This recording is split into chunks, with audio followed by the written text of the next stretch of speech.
Bonjour à tous, bienvenue à cette nouvelle rencontre de l'APS. Aujourd'hui, nous avons le plaisir d'accueillir le représentant spécial du secrétaire général de l'ONU pour la région des Grands Lacs d'Afrique. C'est une personnalité qui dispose d'une longue carrière diplomatique. Il s'agit du diplomate algérien Saïd Djinnit. Bonjour Monsieur Djinnit. Bonjour. Merci d'être avec nous. C'est avec plaisir. Donc, vous venez tout juste d'être nommé nouvel envoyé spécial de l'ONU pour la région des Grands Lacs. Avant cette nomination, vous avez occupé les fonctions de représentant spécial de l'ONU pour la région de l'Afrique de l'Ouest depuis 2008. Donc, durant toute cette période, vous avez contribué à plusieurs initiatives dans la recherche de solutions pacifiques aux crises survenues dans les pays de la région de l'Afrique de l'Ouest. Vous avez également joué un rôle clé dans le règlement de la crise guinéenne. Avant l'ONU, vous étiez à l'UA comme premier commissaire pour la paix et la sécurité. Alors, après une mission de plus de 6 ans en Afrique de l'Ouest, quel regard portez-vous aujourd'hui sur les différents changements politiques et militaires survenus dans cette région? Et à quel point l'ONU a-t-elle été efficace dans ses différentes interventions dans cette région? Merci beaucoup. Bon, 6 ans et demi en Afrique de l'Ouest, au nom des Nations Unies et du secrétaire général. Ce que je peux dire de l'Afrique de l'Ouest, c'est une région qui bouge. J'ai tendance à dire, d'ailleurs, comme pour l'Afrique, que c'est une région qui est à la croisée des chemins. Il se passe des choses très positives, c'est une région très dynamique, qui connaît un taux de croissance exceptionnel, à près de 7% de taux de croissance, donc une région qui avance le mieux au niveau économique et du développement, même si la croissance est portée par le développement du secteur des hydrocarbures et des mines, qui ne reflète pas forcément, malheureusement, le développement socio-économique des populations, une évolution du niveau de vie des populations. Mais c'est toujours ça. Mais en même temps, il y a aussi des grandes avancées démocratiques et de consolidation des institutions, d'intégration. C'est la région qui a fait le plus grand progrès en matière d'intégration économique et monétaire. Donc c'est une région très dynamique, mais également, c'est une région qui a des grands problèmes. Le premier de ces problèmes, c'est quand même le chômage des jeunes. Nous connaissons ça partout en Afrique, mais c'est plus notable en Afrique de l'Ouest compte tenu du fait qu'une partie de l'Afrique de l'Ouest reste quand même cette région du Sahel qui est la plus pauvre du continent. Donc c'est une région qui avance, qui consolide ses institutions, qui avance sur le plan de l'intégration et du développement économique, et qui a des projets d'intégration, des grands projets d'infrastructure. Et en même temps, les institutions sont encore faibles et n'arrivent pas à faire face à l'adversité. Et en particulier, ça reste encore le trafic de drogue et le crime organisé et le terrorisme. Et là, je dois dire que c'est une menace contre laquelle les États d'Afrique de l'Ouest sont très peu préparés, très peu équipés. Et donc, la seule possibilité, c'est de travailler ensemble avec le concours de la communauté internationale et des pays qui sont en mesure d'apporter une assistance. En même temps, c'est une région qui est en pleine transition démocratique. Lorsque je suis arrivé en 2008, 2009-2010, on a eu 5 coups d'État. 5 coups d'État et pendant le cycle des élections 2008, 2009, 2010. Le dernier coup d'État étant celui qui a été perpétré au Mali. Je considère qu'il fait partie de la même période. Et nous allons entrer, l'Afrique de l'Ouest va entrer dans un autre cycle similaire, 2008, 2010, maintenant 2015, 2016, 2017, nous allons voir ce qui va se passer. Et mon vœu le plus cher, c'est que l'Afrique de l'Ouest ne connaisse pas les situations anticonstitutionnelles qu'elle a connues en 2008, 2009, 2010, à savoir les 5 coups d'État dont on a parlé. J'espère qu'il n'y aura aucun coup d'État. Ce sera une grande évolution au niveau démocratique, au moins qu'il y ait des transitions démocratiques pacifiques. Et il y a des élections très difficiles. Vous savez que chaque élection est un moment de risque pour la nation. J'ai été personnellement engagé dans tous les dossiers au Niger, en Mauritanie, au Bénin, au Togo et en particulier en Guinée. J'ai, en même temps que d'autres représentants de l'Union africaine, de la CEDEAO, accompagné les Guinéens pendant la transition très difficile, 2008 jusqu'à 2010 aux élections présidentielles, les premières élections démocratiques dans ce pays. Et enfin, j'ai été le facilitateur international du dialogue interguinéen en 2013 qui a abouti à un accord du 3 juillet et qui a permis à ce pays d'avoir des élections législatives cruciales, mais dans des conditions pacifiques. Ce pays aussi va connaître des élections législatives importantes, présidentielles, en 2015, comme les autres. Donc, il y a une période de fragilité que ces pays vont traverser. C'est pour ça que les institutions, CEDEAO, Nations Unies, Union africaine, doivent continuer ensemble pour accompagner ces pays à faire face à ces difficultés de transition démocratique dans les meilleures conditions possibles. Mais le grand danger reste le crime organisé, le terrorisme et le trafic de drogue en particulier, qui malheureusement est en train d'éroder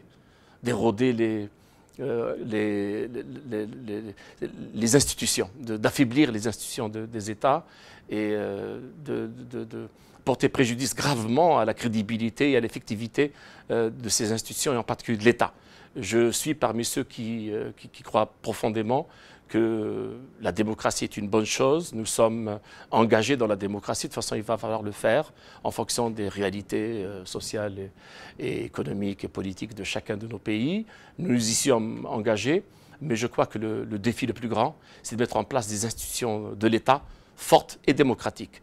Et c'est là où le bas blesse, c'est là que nous devons travailler ensemble et aider les pays de la région.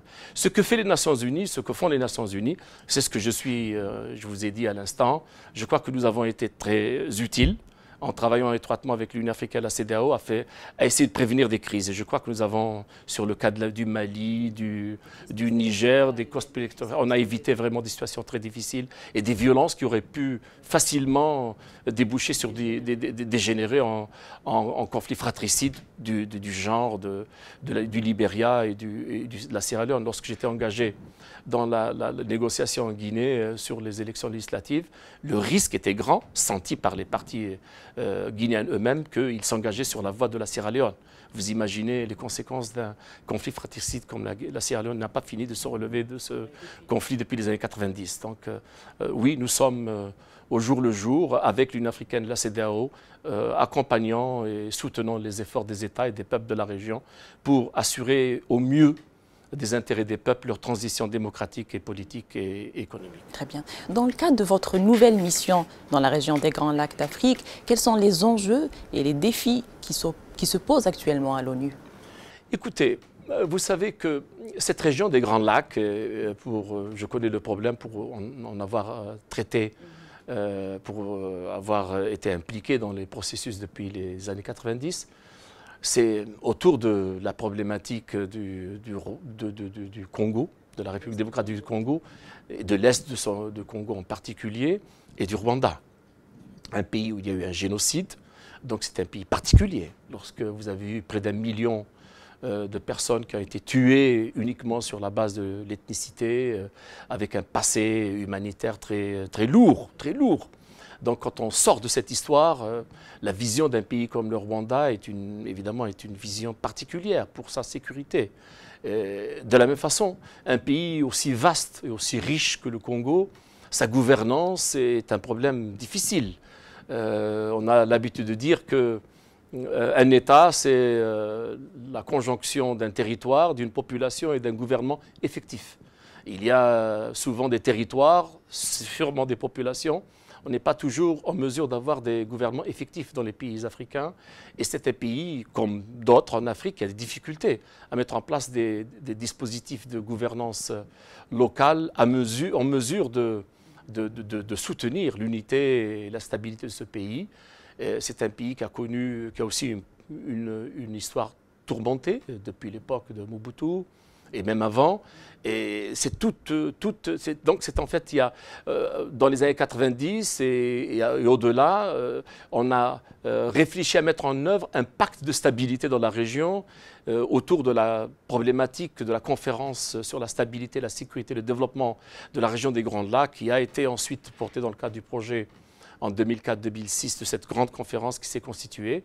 Et plus tard, les Nations Unies ont facilité un accord entre tous les pays de la région avec des engagements précis pour jeter les bases d'une stabilité durable dans cette région qui est importante parce que c'est une région très riche et en même temps qui n'a pas été qui a connu beaucoup de conflits.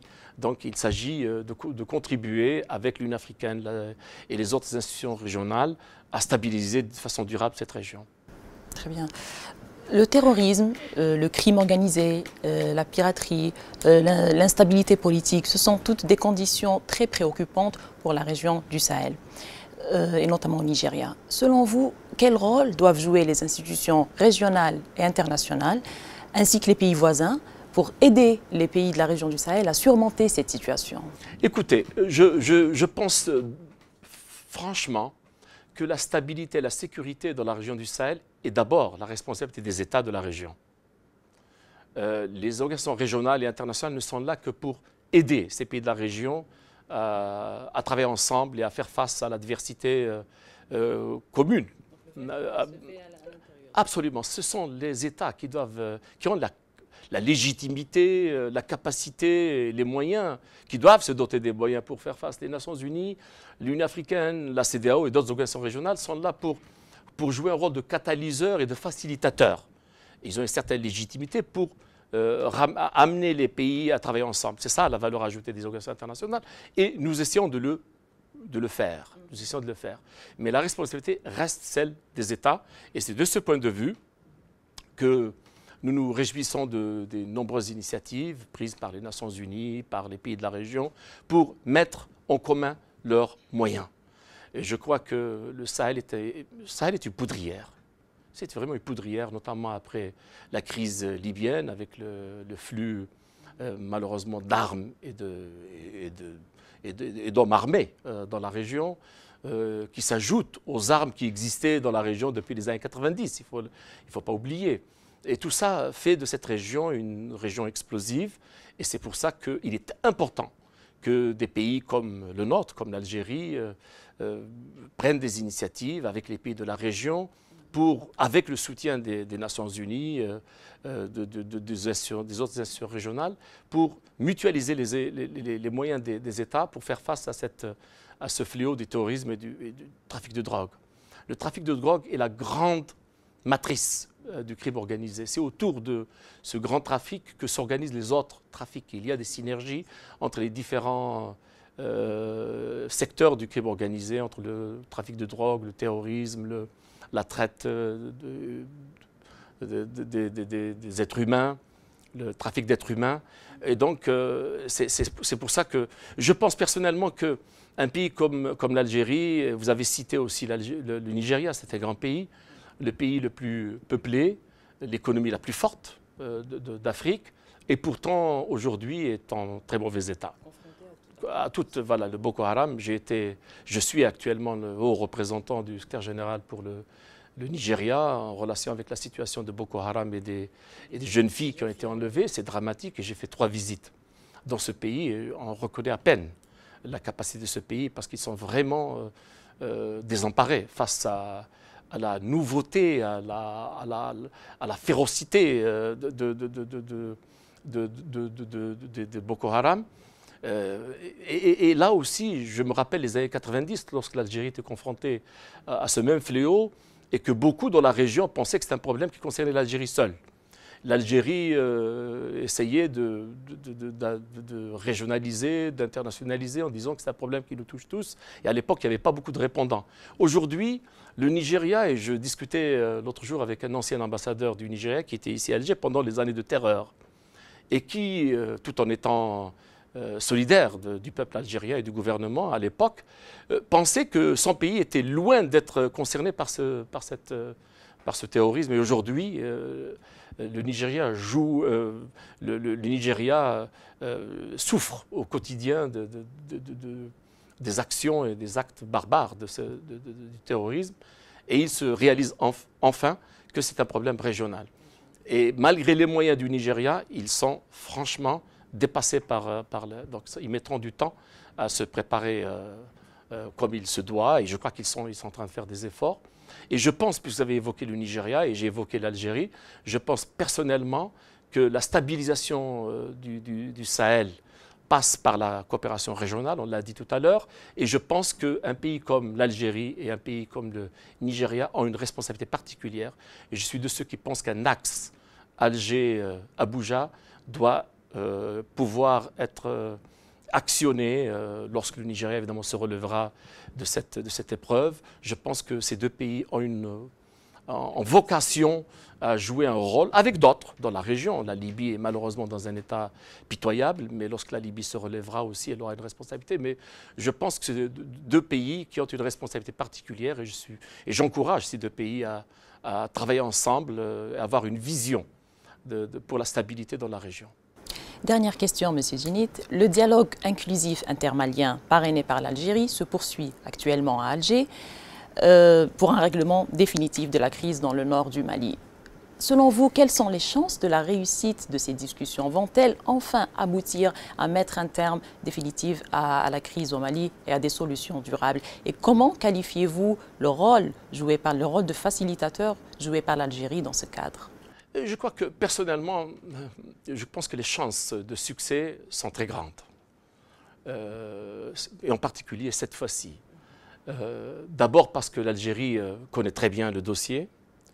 Ensuite, l'Algérie partage avec le Mali et avec les autres pays d'Afrique les mêmes principes qui sont les principes fondamentaux de l'OUA, Union africaine et des Nations unies, en particulier les principes clés que sont le respect de la souveraineté nationale, de l'unité et de l'intégrité territoriale.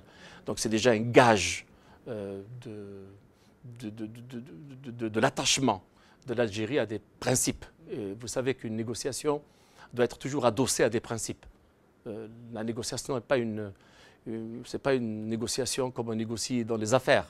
On négocie toujours par rapport à des points de référence qui sont dans le contexte de négociations entre des États, des principes fondateurs, des organisations auxquelles nous faisons partie tous ensemble, en particulier l'Union africaine et les Nations unies. Ensuite, l'Algérie est soucieuse de la stabilité, plus que tout autre pays, soucieuse de la stabilité en Afrique et de la stabilité dans la région.